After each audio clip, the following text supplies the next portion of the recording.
L'Association professionnelle des transformateurs et industriels de cajou de Côte d'Ivoire tenait ce samedi à son siège son assemblée générale annuelle ordinaire. Au menu de cette rencontre statutaire, le bilan des actions menées et surtout les perspectives à l'épreuve des difficultés sans précédent que rencontre la filière de l'anacarde.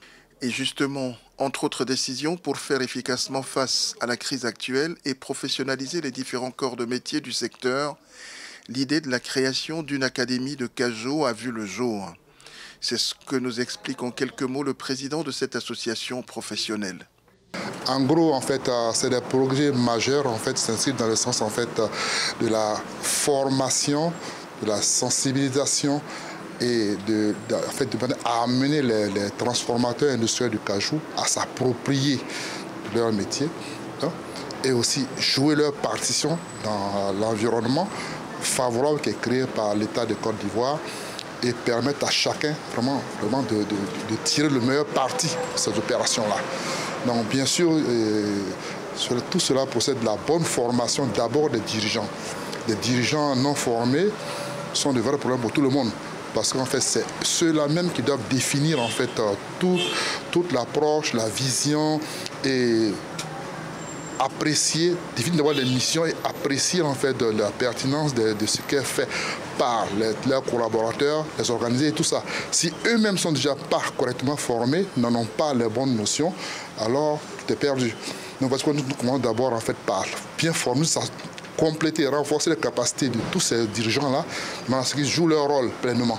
Et ensuite, tout le reste suivrait.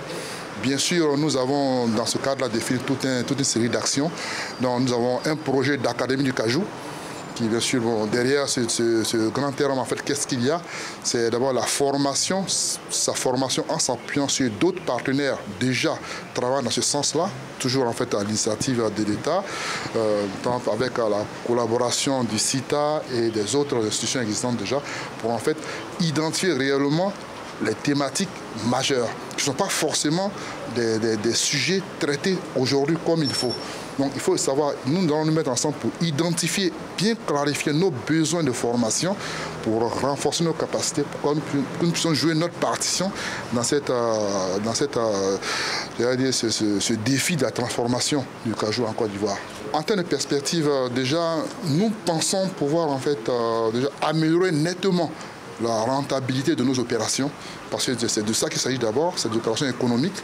Donc il faut d'abord que ces opérations soient viables, et pour les viabiliser, il faut qu'elles soient rentables et en dehors des subventions. Notre rôle n'est pas, en fait, le rôle d'une association, bien sûr, c'est d'aller vers l'État pour discuter des subventions, mais non, cela n'est pas, cela est très limitant, c'est pas ça notre rôle.